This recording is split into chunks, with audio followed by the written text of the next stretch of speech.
Hey everyone, here for another episode of our campaign diaries following the Fitzherbert Chronicles. This time we're going to talk about what was probably one of my... Well, last time was clearly our weirdest episode. This one was one of our more laid back and a little more just relax, let the party do what they want episodes, which I think is a good thing to do once in a while. And this was a good chance for me to kind of learn that. Previously, on our little campaign diaries, you'll remember they went to Oovrengah, the elvish estate in Fritzless's territory, but when they got there, they went through a whole menagerie of strange experiences, only to find out that everything they had experienced was merely a dream.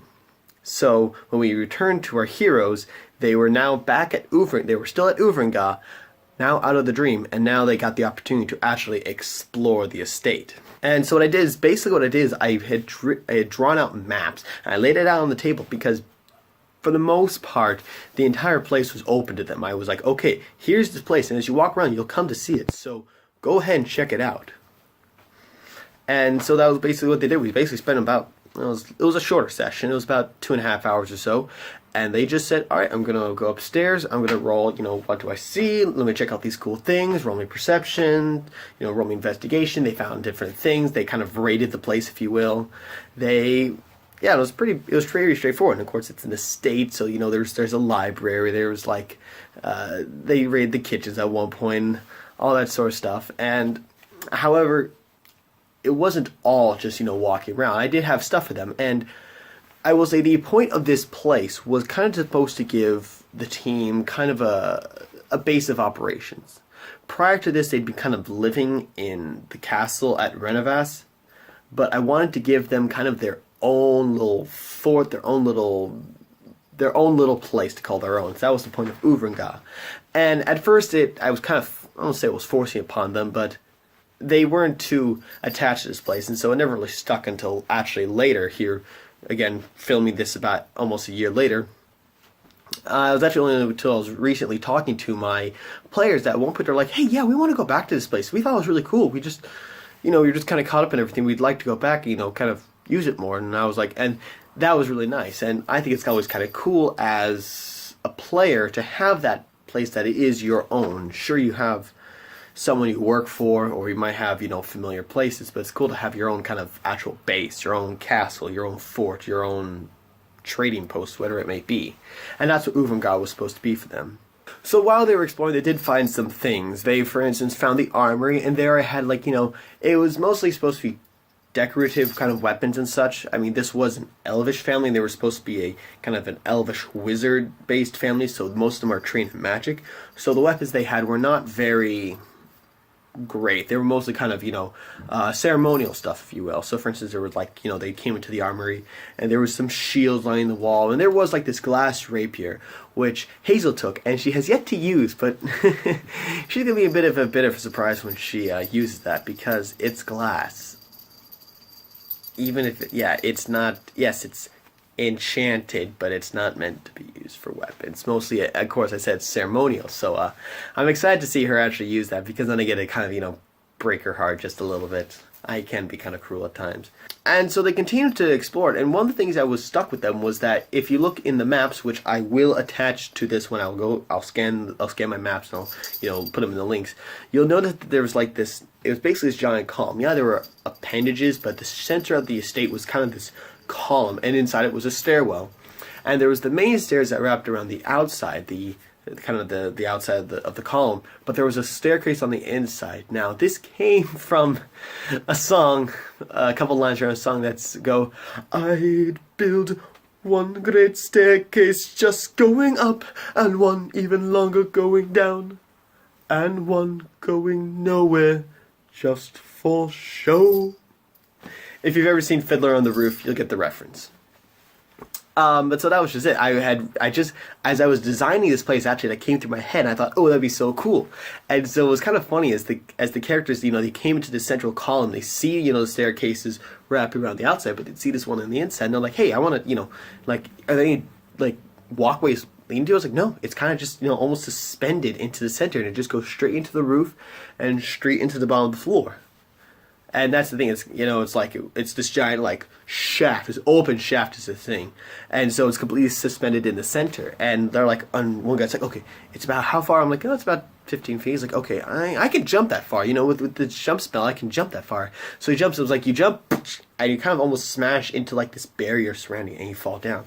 So the whole time as they were, and that happened pretty early on. So the whole time that they were exploring this place, they were kind of trying to figure out, okay, how do we get onto this staircase? And sure enough, as Sydney at that time playing a drow,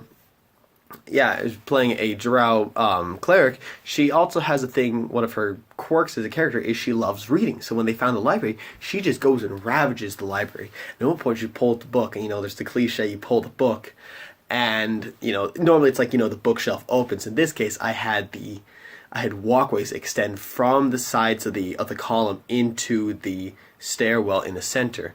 And as they went up it, which was good because that's what I kind of was hoping. And as we went up, they noticed that there was like this chamber, and in it was this like ritual circle. And I had someone roll an arcane check, and it turns out it's this teleportation circle. And the idea was this way, but the thing is, I told him it's unbounded. Like, if at the time, I'm pretty sure and there was a little bit kind of, between reading this actual teleportation circle spell and, kind of just going on what I wanted. The idea was I had a scroll kind of hidden away in the basement, in where at the bottom of this third staircase, I had a scroll for teleportation circle that they could use. And the idea was they could then kind of basically put a teleportation circle wherever they wanted to. One time, they could build one teleportation circle, and it would allow them to basically warp from Oovrengah to wherever they wanted, wherever they put the circle. Now way they could, maybe hop from Renovast to Oovrengah at will. So after finding this chamber, they then start descending this third staircase in the center, and they come down, and it leads them to a chamber. And in this chamber are these two oxes, these two giant, more like minotaurs, if you will. And one is made out of silver, one made out of gold. And clearly everyone's like, all right, bosses, let's get ready. And this was one of the times where I found a solution for Brayden's, his ability to do tons of damage, as well as a way of kind of solving Brayden and Sonya's high ACs. Is I had these two oxes.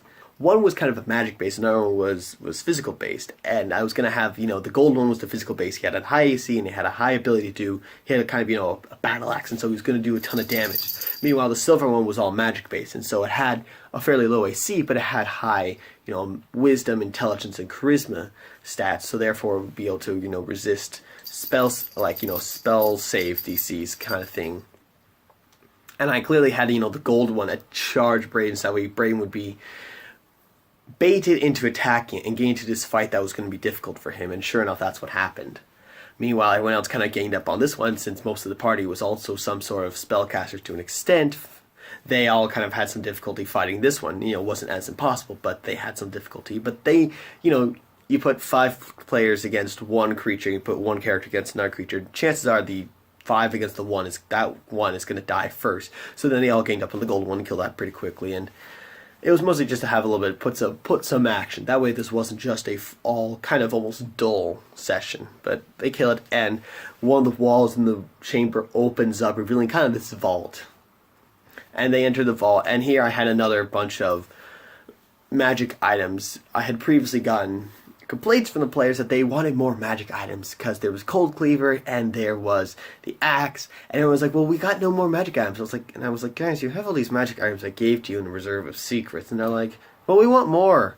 And I was like, fine.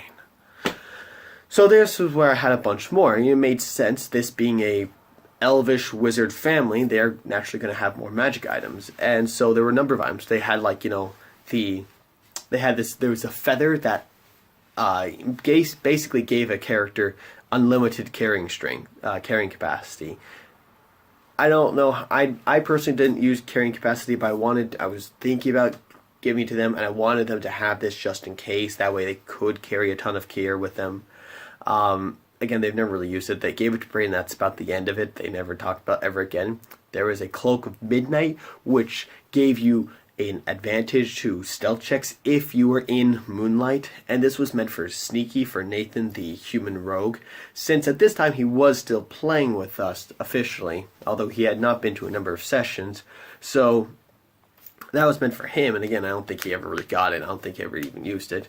There was also, there was then we saw this scroll for the teleportation circle, and there was a couple other ones that, most of them really never got used, which is unfortunate, I guess, but at the same time, if the characters don't want them, the characters don't want them, and that's, again, as we talked a little bit about during the Reserve of Secrets episode, you gotta make these magic items kind of give them an attachment, give the characters a reason to use them, like Cold Cleaver, like Executioner, like the Spectral Sword, and Arc, the Victor's Bow. So it happens, and this was kind of one of our plateau points in the adventure, and we went through, and the characters were glad to have had this opportunity, but that was it, and that's all was needed to be done. And later adventures would be more fun for them, and I think this also provides just a moment to kind of come down from all the excitement of the last session, and to also give them a breath before they enter the excitement of the next session, which we'll talk about later. So, thanks again, guys, for tuning in. Hope you enjoyed it. Let me know in the comments. I will and go check out the next episode when I get it up. In the meantime, stay cool.